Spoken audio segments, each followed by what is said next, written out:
Hi అండి, అందరికీ నమస్కారం. నేను మీ నందిని సురేష్. మీ ముందుకైతే ఈరోజు రసంతో వచ్చానండి.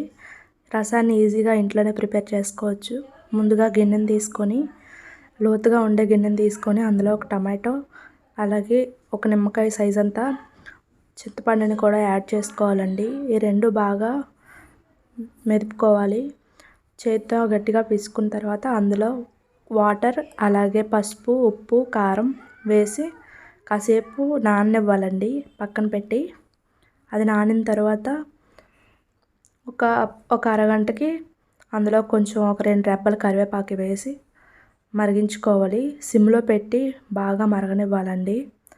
అప్పుడే మనకి రసం బాగా టేస్ట్ వస్తుంది. మీకు నచ్చితే జీలకర్ర పొడి, అలాగే ధనియాల పొడి కూడా యాడ్ చేసుకోవచ్చు. నేను డైలీ ఎలా పెట్టుకుంటానో అదే చూపిస్తున్నా రసం మీకు. ఇదిగోండి, నేను ఇప్పుడు చూపిస్తున్నాను కదా పోపు దినుసులు. ఇవే పోపు దినుసులు వేసుకోవాలండి చారులో. నేనైతే అన్ని రకాల పోపు దినుసులు వేసుకుంటున్నాను. మీకు నచ్చితే వాము వేసుకోవచ్చండి, లేదా వాము స్కిప్ చేయొచ్చు. ఇవి వేసుకుంటే బాగుంటుంది. కొంచెం 2 స్పూన్లు ఆయిల్ వేసుకొని అది మరిగినాక ఈ పోపు దినుసులన్నీ అందులో వేసుకొని బాగా ఫ్రై చేసుకోవాలండి. ఇవి బాగా ఫ్రై అవనివ్వాలి.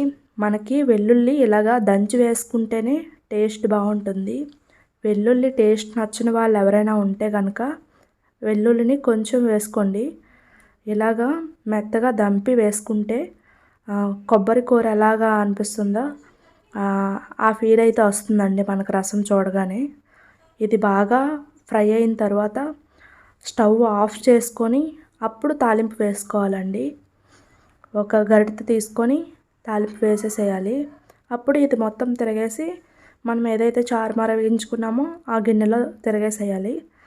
ఇది కొంచెం మనకు నచ్చితే ఇంగు వేసుకోవచ్చు, లేకపోతే ఇంగువ స్కిప్ చేయండి. అంతే, రెడీ.